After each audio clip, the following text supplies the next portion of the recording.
નમસ્કાર વહાલા વિદ્યાર્થી મિત્રો, આજે આપણે આપણું સ્વાધ્યાય 8.3 શીખવાના છીએ. આનો પહેલો પ્રશ્ન છે, નીચેના દરેકનો સરવાળો શોધો. આપણને સરવાળો કરવાનું કહ્યું છે. પહેલી રકમ છે 0.007 વત્તા 8.5 વત્તા 30.08. અહીં આપણે સરળ રીતે સરવાળો કરવાનો છે. બહુ જ સિમ્પલ રીત છે. તમારે અહીં શું કરવાનું છે, પોઈન્ટ જે પણ હોય એને આવી રીતે લાઇનસર પહેલાં લખી દેવાના છે અને પછી પોઈન્ટની આગળ જે સંખ્યા હોય એને બસ એવી ને એવી લખી દેવાની છે અને પોઈન્ટની પાછળ જે સંખ્યા હોય એને એવી ને એવી લખી દેવાની છે. કારણ કે મિત્રો, જે પોઈન્ટ પછીની સંખ્યા હોય છે એ દશાંશ, શતાંશ અને સહસ્ત્રાંશ એવી હોય છે.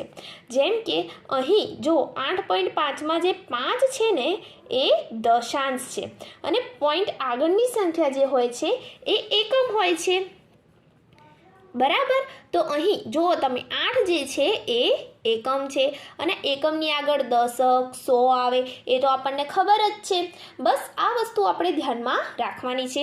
તો અહીં જુઓ 0.007માં જે પોઈન્ટની આગળની સંખ્યા છે એ એકમ ગણાય, જે રીતે અહીં 0 એકમ છે. અહીં પોઈન્ટ પછીની સંખ્યા જે છે એ આપણે દશાંશ ગણીશું. એટલે આ સંખ્યા જે છે ને બધી એ દશાંશ છે, આ સંખ્યા 100 આ શતાંશ છે અને આ સંખ્યા એ સહસ્ત્રાંશ છે. જ્યારે આગળની સંખ્યા અહીં 30 છે તો આ એકમ છે, જ્યારે 3 એ દશક છે. તો હવે આ રીતે તમારે કંઈક ગોઠવી દેવાનું છે. પોઈન્ટ લાઇનમાં આવવા જોઈએ અને આ બાજુ દશાંશ, શતાંશ, સહસ્ત્રાંશ અને પોઈન્ટની આગળ એકમ, દશક, 100 એ રીતે. ખૂબ સરળ છે.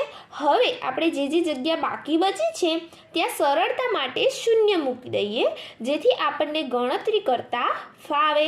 બસ આટલું કરી દેવાનું છે. હવે આપણે સરવાળો કરીશું. 7 તો અહીં 7ના 7 આવશે, અહીં 8ના 8 આવી જશે. હવે 0 વત્તા 5 વત્તા 0 તો 5ના 5 આવી જશે. ખરી વાત ને? અને પોઈન્ટ છે તો પોઈન્ટની જગ્યાએ આપણે પોઈન્ટ લખી દેવાનો. ખૂબ જ સરળ છે. હવે 8ના 8 અહીંયા આવી જશે. 0 વત્તા 8 વત્તા 0 તો 8ના 8 આવી જશે અને અહીં 0 વત્તા 0 વત્તા 3 તો 3 આવી જશે. આવી ગયો આપણો જવાબ 38.587 છે ને? એકદમ સરળ. હવે એના પછીનો દાખલો જોઈએ. અહીં પણ આપણે એવું જ કર્યું છે. જુઓ, 15 વત્તા 0.632 વત્તા 13.8 કરવાના છે. તો આમાં પણ એવું કર્યું છે. જુઓ, 15માં 5 જે છે ને મિત્રો એ એકમના સ્થાને છે, તો એ પોઈન્ટની આગળ આવશે ને. તો અહીં જુઓ, આપણે અહીં પોઈન્ટ મૂક્યો છે તો પોઈન્ટની આગળ એકમના સ્થાને 5 મૂકી દીધા, દશકના સ્થાને 1 મૂકી દીધા. એ જ પ્રકારે આ 0 એકમના સ્થાને છે. પછી આ 3 છે અહીં 13માં એ એકમના સ્થાને છે તો 3 અહીં આવશે. દશકના સ્થાને 1 છે તો 1 અહીં આવશે. પછી પાછળની સંખ્યા પોઈન્ટ પછીની એવી ને એવી લખવાની છે. 6 દશાંશ છે, 3 શતાંશ છે અને 2 સહસ્ત્રાંશ છે. તો એ પ્રકારે આપણે લખી દીધું છે. હવે સરળતા માટે આપણે અહીં પોઈન્ટ પણ મૂકી શકીએ અને અહીં આપણે હવે 0 0 0 લખી દઈએ અને અહીં પણ 0 0 લખી દઈએ અને અહીં પણ 0 લખી દઈએ. હવે આપણે આનો સરવાળો કરીએ તો 0 વત્તા 2 વત્તા 0 જવાબ આવશે 2. 0 વત્તા 3 વત્તા 0 જવાબ આવશે 3.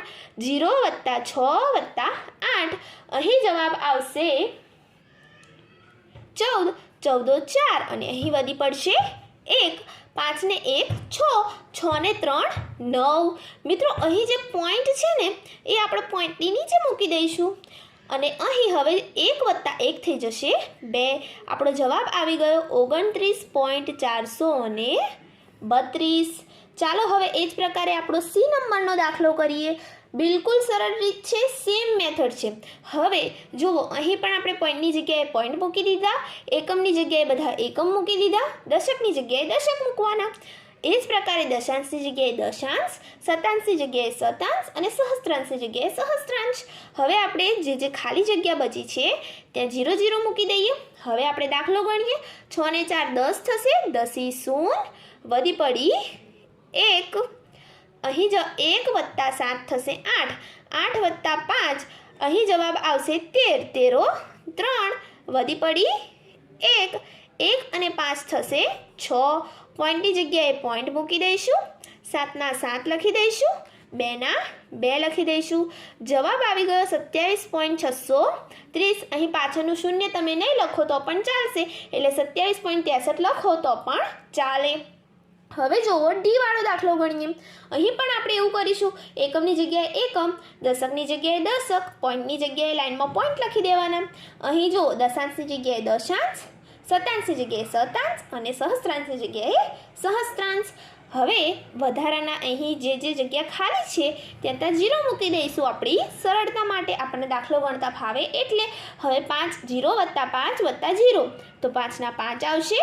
5 વત્તા 0 વત્તા 0 તો અહીં પણ 5 ના 5 આવશે. 6 વત્તા 7 કરીએ તો આપણને જવાબ 13 મળે. 13 3 અહીં પોઈન્ટ મૂકી દઈશું લાઈનમાં જ. 13 3 મૂક્યો ને તો વધી 1 મૂકવાની. 1 પાછી પોઈન્ટની આગળ મૂકી શકો તમે, તો વધી તો મૂકવી જ પડે. તો અહીં 1 મૂકી દીધા. હવે 1 વત્તા 5 6 થાય. 6 વત્તા 3 આપણે કરીએ તો આપણને 9 જવાબ મળી જાય, અને 9 વત્તા 9 જે છે એ 18 થાય. તો 18 અહીં 8 લખીશું અને વધી પડી 1. હવે 2 વત્તા 1 કેટલા થશે? 3 થશે મિત્રો. તો અહીં જવાબ આવી ગયો આપણો 38.355. ચાલો આ જ પ્રકારે આ બાજુનો દાખલો કરીએ. તો અહીં જુઓ આપણે પોઈન્ટ ટુ પોઈન્ટ મૂકી દીધા છે. જો અહીં છેલ્લે 2 છે તો 2 એકમના સ્થાને પોઈન્ટની આગળ મૂક્યા. સરળતા માટે પોઈન્ટ પણ મૂકી શકીએ. હવે 0 0 0 જ્યાં ખાલી જગ્યા છે ત્યાં 0 0 મૂકી દઈશું. એકદમ સરળ છે. હવે 0 વત્તા 5 વત્તા 0 કેટલો જવાબ આવશે મિત્રો? 5. 5 વત્તા 2 કેટલો જવાબ આવશે મિત્રો? 7. 7 વત્તા 4 કેટલો જવાબ આવશે મિત્રો? 11. 11 1 વધી અહીં 1 પડશે. હવે જુઓ પોઈન્ટ અહીં આવે છે ને તો પોઈન્ટ અહીંયા જ મૂકી દેવાનો. હવે 1 વત્તા 2 કેટલા થશે? 3 અને 1 નો 1. તો આવી ગયો આપણો જવાબ 13.175. આ પ્રકારે આપણો હવે છેલ્લો દાખલો આપણે કરીએ. અહીં આપણને 280.69 વત્તા 25.2 વત્તા 38 કરવાના કીધા છે. જો 38માં આપણે 8ને એકમના સ્થાને મૂક્યા, 3ને દશકના સ્થાને મૂક્યા. એ જ પ્રકારે છે. સરળતા માટે અહીં પણ આપણે પોઈન્ટ મૂકી દઈએ, 0 0 લખી દઈએ. બીજી જે જગ્યા ખાલી છે ત્યાં 0 0 લખી દઈએ. હવે 9 વત્તા 0 વત્તા 0 શું જવાબ આવશે મિત્રો? 9. 6 વત્તા 2 કરીએ તો શું મળે મિત્રો? 8. હવે પોઈન્ટની જગ્યાએ પોઈન્ટ મૂકી દેવાના છે. અને હવે 5 વત્તા 8 કરીએ તો આપણને જવાબ મળશે 13.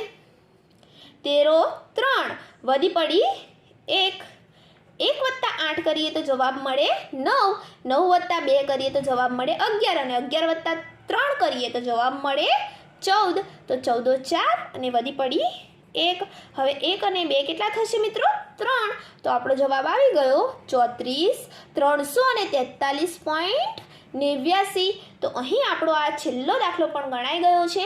હું આશા રાખું છું કે તમને આજના વિડીયોમાં ખબર પડી હશે. જો વિડીયોમાં ખબર પડી હોય, તમને મદદરૂપ થયો હોય તો પ્લીઝ આ વિડીયોને લાઇક કરો, તમારા મિત્રો સાથે શેર કરો, અને જો અમારી આ ચેનલ ઉપર નવા હોય તો આને સબસ્ક્રાઈબ કરવાનું ના ભૂલતા. Thank you friends. Keep watching, keep learning.